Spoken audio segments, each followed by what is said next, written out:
Welcome to part 3 in this video series where I'm going to show you how to wholesale a creative financing deal from start to finish. On the part 1 video, I showed how I negotiated and secured the deal live with the seller. And then on the part 2 video, I showed how I crunched the numbers and analyzed the deal using my creative financing calculator. Now, if you missed those videos, stop right now and go watch them and then come back to this video. Now, if you missed those videos, stop right now and go watch them and then come back to this video. I'll put the playlist link in the description box. I'll put that playlist link in the description below. I'll put the link to the playlist in the description box below this video for you. Now, since this is a creative financing deal using a strategy called Subject To, on this video, I'm going to show you how to fill out the contract, but be sure to stay to the end of this video because I'm also going to share a live call I had with the seller where I reviewed the contract with him. And I'm also going to show you how to get this contract for free. But first, if you're new here, my name is Jerry Norton. I make millions of dollars a year wholesaling and flipping houses. And here on my YouTube channel, I show you how to do the same. So if you want to be a flipping genius like me and live your dream life, subscribe to my channel and watch my videos. Now, before we review the Subject To contract, there are 2 things. First, I am not an attorney and in no way am I giving legal advice. You are a big boy or a big girl, and as such, you are 100% responsible for your own actions transacting real estate. Real estate is governed state by state, and what I review here is subject to change and may or may not apply to your deal in your situation or in your state. Always seek competent legal representation whenever transacting real estate, especially creative financing, and I'm barely going to scratch the surface, so it's up to you to make sure you know what you're doing. Now, having said that, don't attempt to do creative financing deals without a good transaction coordinator, or TC for short. Now, there are a lot of moving parts with creative, especially Subject To, and your best use of time is finding and securing deals, not doing paperwork and babysitting closings. Let an expert do that, and you focus on high-value activities like getting deals. Now, there are 2 ways to get the TC engaged. Option 1 is to bring the TC in to execute the contract. So once you agree on price and terms with the seller, you would say, Jane on my team is going to be your closing coordinator. She'll be contacting you right now to go over the agreement, review it with you, and answer any questions. Once we have the agreement in place, she'll start the process of opening escrow at title and working with you to get everything ready for closing on the 23rd. To make sure that we don't have any delays, you'll need to work closely with her and be very responsive and timely. Do you have any questions about what happens next? The other option is you send the contract to the seller, you review it, and you get it executed, and then get the TC engaged. Now, I've done it both ways. And by the way, I work with a nationwide TC service that can handle all of your TC needs. They do creative, novations, all of it. They even recently acquired a nationwide title company so they can control the entire process. I'll put a link in the description below where you can get set up for a free call to go over the best plan for you. Okay, let's take a look at the Subject To agreement. And remember, after I go over it, I'll cut to a live call with the seller where we reviewed it together and I answered his questions so you can see what that might look like for you. Okay, so here I have this up, purchase contract and escrow instructions. And you'll see here it's asking for a property address. And then as we scroll down, you'll start to see some numbers in here. So if you look at section 1.5, it's got the total there of $326, $690, and 41 cents.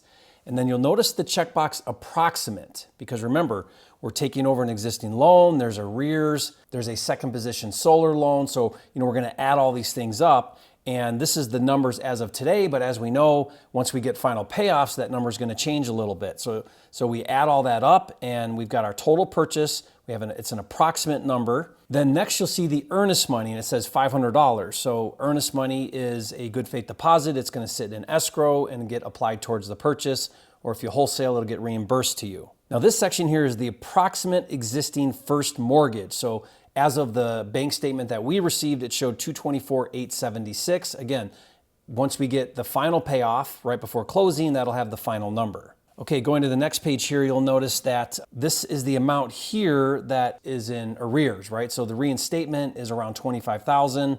And again, that's approximate because we don't know the final number. Next, this is the solar loan. So this is the balance, $47,531. That's the balance on the solar loan. And then finally here is the cash to the seller of $30,000. And you'll notice here that says exact because what we're doing is we're agreeing to give the seller $30,000 regardless of how all the numbers pan out. And we have close of escrow for February 23rd. And then notice this is the contingency. This is the paragraph here in the contract that if you watch the other section here, the part 1, this is how I got the deal when there were 5 other offers on the table. It says contract is null and void if seller receives approved loan modification from the lender by 2/10/24. After 2/10, proceed to close on 2/23. So that's the contingency that we added to the contract. Very important. It's what, like I said, allowed me to get this deal. Okay, then this is important. Section 1.7, buyer to choose title company within 7 days of executed contract. So I'm controlling title. I want to make sure I have that in my contract because I want to make sure I get a wholesaler-friendly title company. Scrolling down here, inspection period 14 days. So we got 14 days to do any kind of inspection. This gives us plenty of time to get feedback from the market, make sure that we understand what our deal is, make sure we get all the documents in and make sure nothing weird's going on, make sure there's no issues on title, other liens, things like that, and check out the property, verify that it's in the condition we think it's in. So I usually go about 10, maybe sometimes 14 days for inspection. This section here is talking about how the closing fees are handled. It's got lots of different options, and you'll notice checkbox, it says 100% by buyer. Because again, I pitched this to the seller that we'll pay all of the closing fees. Now scrolling down, you'll see here that it says there's some addendums. There's a subject to addendum, and then there's also a seller acknowledgements addendum. So those are very important. We'll kind of touch on those later. They're acknowledging that there's other addendums here. And again, here it's showing also, one more time, that there's $30,000 that's going to the seller at the close of escrow. Okay, this next section is really important. It's reviewing again that what we're doing is we're buying subject to existing loans. So then if you look here, it spells them out here. The existing loan with Mr. Cooper with an estimated balance of $224,000, and then also a solar loan with an estimated balance of $47,000. So we're buying this subject to those 2 existing loans. Now, this could have other things going on here. We don't in this situation. There's no wraparound financing. We're not mirroring an existing loan. We're not doing any kind of hybrid, which hybrid would be if we created a second position loan or a junior loan with financing the equity. We're not doing that either. So a lot of that doesn't apply in our situation here. No listing agent. So if there was a listing agent, we'd spell out their information here. Okay, this section 1.15 is saying that there's no occupancy on the property other than the seller, and the seller says he'll get out by closing. This is a real estate license disclosure. This says that we do not hold a real estate license in the state. This deal is in Texas, so I don't have a real estate license in Texas. Now, I do disclose on the phone that I have a Michigan real estate license, but that doesn't apply because that's not in the state we're in. Okay, this section here, 5, is talking about access to the property. So it's basically telling the seller that we're going to need access to the property. We may do an inspection, and it talks about what happens to earnest money if the inspection's not satisfactory. So important section right there. Section 8 is saying that we're buying the property as is, so in its current condition. So it talks about that. Section 9 talks about how we're purchasing a general warranty deed, and it's referencing again closing costs, which we covered in the previous section. Cure notice. Now, cure notice would be if the seller is not doing the things he needs so that we can move to closing. So he's got to be responsive, and talks about what's going to happen if he's not doing his part. Okay, now we're wholesaling here. This is all about wholesaling. So this section is very important here. Assignment. Buyer may assign this contract or any of its rights hereunder to any person, partnership, corporation, or any other entity without notice to seller. Seller's consent to such assignment is not necessary or required. So that's allowing us to do an assignment. And there's another section that we'll talk about that's specific to wholesaling. But section 14.6 says a memorandum of contract. Now this means we can file a memorandum that basically will cloud title that we have a contract. This prevents people from backdooring you or the seller, doing another contract with somebody else and cutting you out of the deal. So we do these as just standard part of all of our deals. Okay, section 14.8 talks again about wholesaling. It says seller understands and acknowledges that buyer is a wholesale buyer who purchases real estate and who, in its discretion, may assign its equitable interest in the real property for a profit. The purchase price may not reflect the property's fair market value. So again, this is saying that we might assign our contract for a profit and that the seller is acknowledging that, aware of that, and okay with that. Okay, and now this gets into the addendums, and this is all subject to language here. So it gets into an addendum, and this is really just going through all of the details of subject to, It's talking about release information and changing addresses and, letters and power of attorneys and all the different things that go into subject to. And this is heavy, heavy, heavy in disclosure. So there's a whole section here. I'm not going to go over all of this. Make sure you do and you're comfortable and understand what this all is here. But it just goes through all the what if scenarios. It talks about due on sale clause and how to get usernames and passwords to get into account information, all of it. And then there's this whole section on disclosures, like the seller understands that we're not paying off the loan, we're taking it over. There could be a due on sale clause. They know that, they're okay with that. That they're taking on liability still for the loan, even though we're taking title, the loan stays in their name. All the different things that go on here, you'll see it's talking about wraparound financing. What happens if there's a foreclosure? All the different things, okay? So there's a whole section on here. Super important that this is very clear, that you talk about this, that the seller reviews it. I tell the seller, I said, look, you go through this. Make sure you understand everything that's going on here and that you are aware of all of this. If you have any questions, we can talk about it. And this section is what really makes sure that you do this properly. So I'm not going to go over all of this, but again, it's all just for your protection, for their protection, making sure all parties are disclosed and understand what's going on. And one final thought on this before we wrap up. When you assign your contract, you also want to make sure it's super clear to the seller that you acted as a wholesaler, that you are not the end buyer, that there is a new buyer that's stepping in and taking full responsibility for all the terms of the contract. They're not unclear that you ended up not being the buyer, because originally you're the principal of the contract initially. Once you assign it, you're moving liability of the contract from you to the cash buyer. And so I make it a really strong point with the seller that, hey, this is what's going on here. This other party's going to step in. They're now going to close directly with you and I'm out. Again, you want to make sure that way if there is problems down the road, that the seller is aware that you were not the end buyer, somebody else stepped in and was. Okay, I hope that gave you a basic overview. Now, if you'd like a copy of this subject to contract, I'll put the link to a free download in the description box below for you. I recommend you go through every item, and if there's something you don't understand, do your homework and find it out.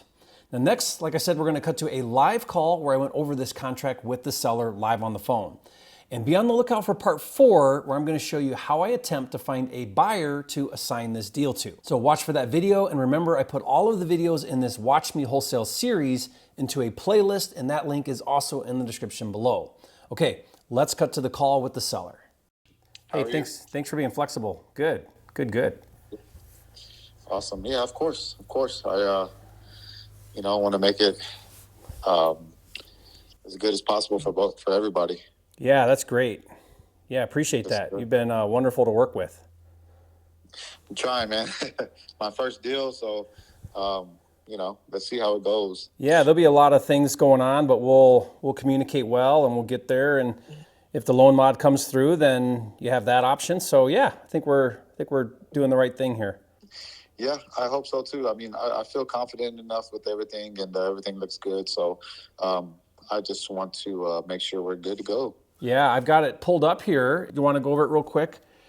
Yeah, absolutely. So if we look at page 1, let's come back to section 1.5, the purchase price. Okay. Then there's earnest money. So do you know how earnest money works? Yes, it's just pretty much kind of holding the deal in place. Correct. Yeah, it's a good faith deposit. So we pay that to title and they hold it in their escrow account. And then in the event that we don't perform, we would forfeit that and you would keep it. Right. Okay. Yep. Okay, then the 224,876, that's the current balance on the loan. Correct. And again, by closing, they'll get a new payoff and that may adjust by a few dollars or whatever. So that's fine. But okay. As of now, that's what that statement shows. And if you have a new one, then there could be an updated number, but at any rate, it is what it is. At the end, it's what it is, right? So, but that's the balance of the first mortgage.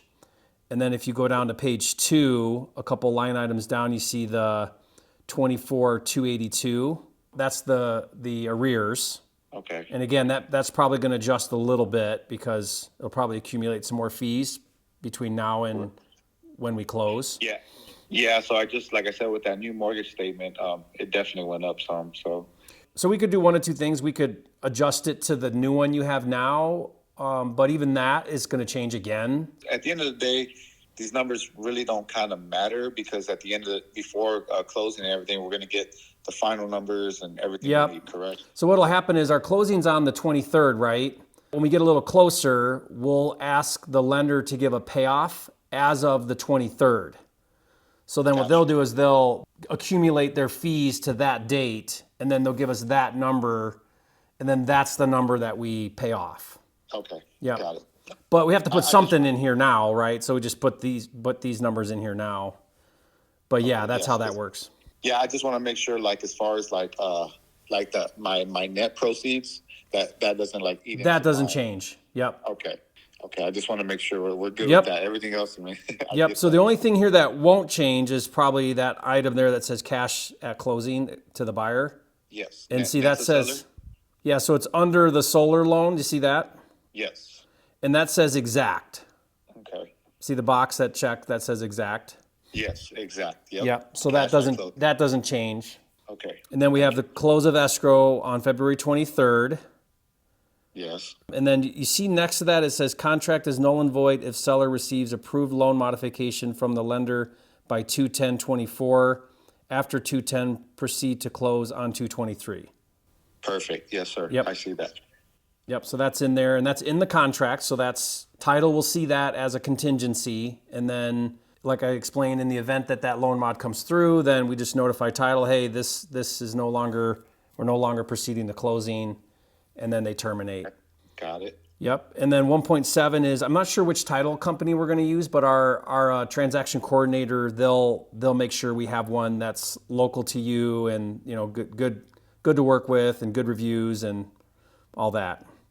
Okay, sounds good. So once we execute this, that's one of the first things we'll want to do is get escrow. They call it open escrow. And all that means is we want to engage the title company and we want to start the whole process so we have plenty of time.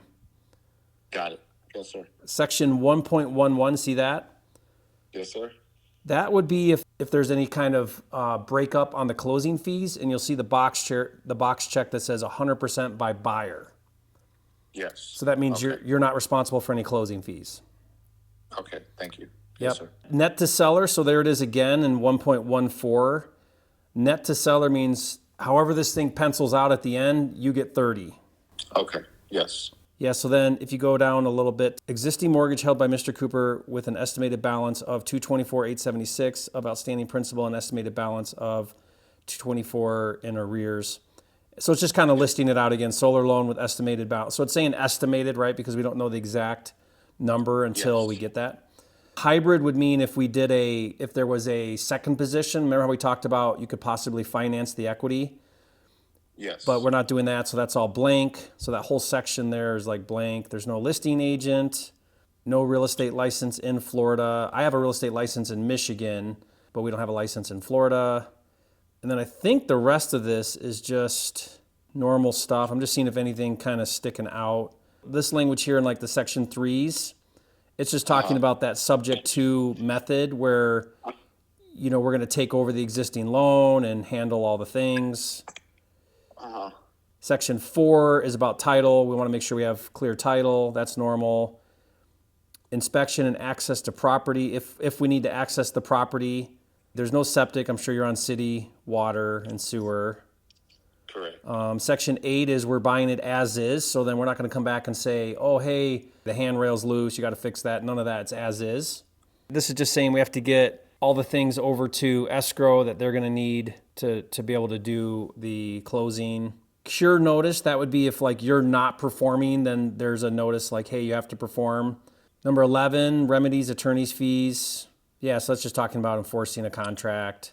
No changing anything unless we put it in writing, stuff like that. So the rest of this is pretty much normal contract stuff. Yeah, standard stuff. Assignment means that we can change the buyer of the contract. So right now we're going to buy this in our entity, Joe. It's called Joe Home Buyer. But if for some reason we want to change that, we can do that. Time is of the essence. Memorandum means that what's common is something that's happened to me quite a bit in the past is you sign a contract with me and then at the same time sign a contract with somebody else or somebody comes along and offers you more money, like tomorrow, and then a seller executes a new contract and they close with another title company out from under you, to prevent that from happening, then we can file, I don't know if we will or not, but we have the right to file a memorandum, which basically just says, hey, we have an existing agreement in place and nobody can like backdoor us or whatever, right? Yes.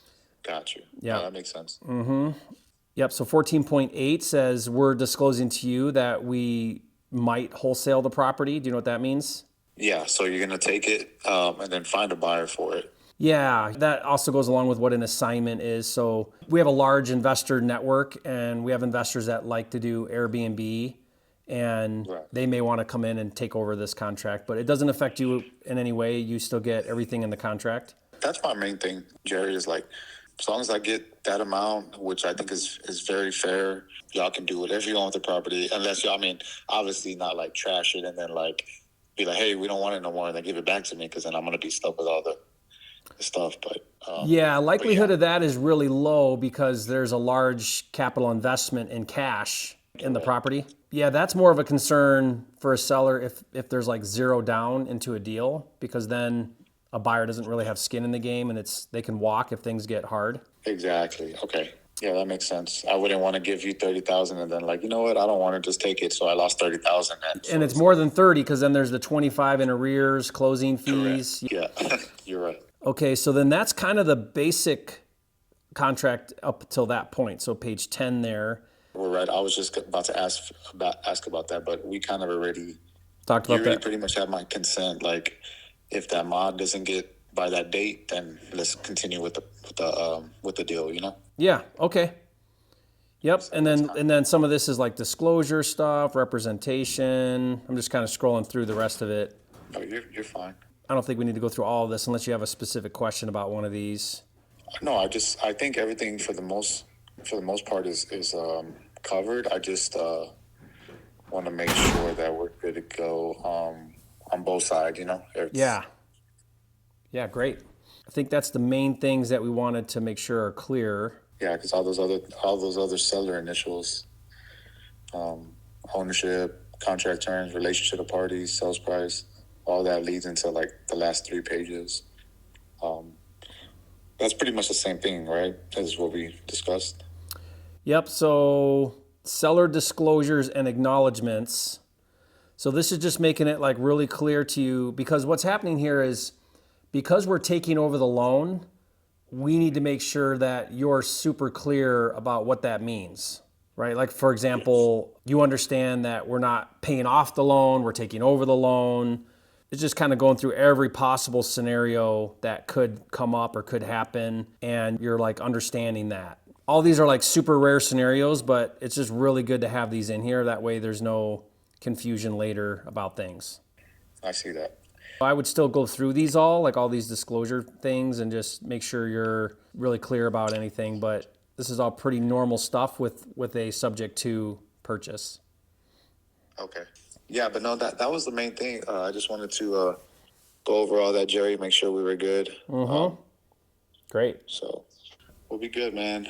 We'll just do it one day at a time. I'm just hoping and praying that we can get option A or option B done before, that sell date, because that's worst case scenario, right, man? I don't want to lose the house for nothing, messing my credit, everything. So No. Yeah. That's as long as we get this executed, then Monday we'll start the process, and we'll be in great shape, because we have a good 45, 50 days. That's more than enough time. We'll get right on it. So that's for sure. We're gonna make sure that doesn't happen.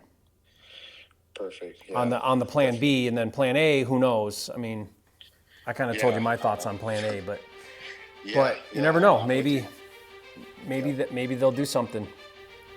Yeah, I mean, at the end of the day, I'm kind of just like, whatever. We'll see what happens. But yeah, definitely excited, man. Definitely excited, ready to move forward.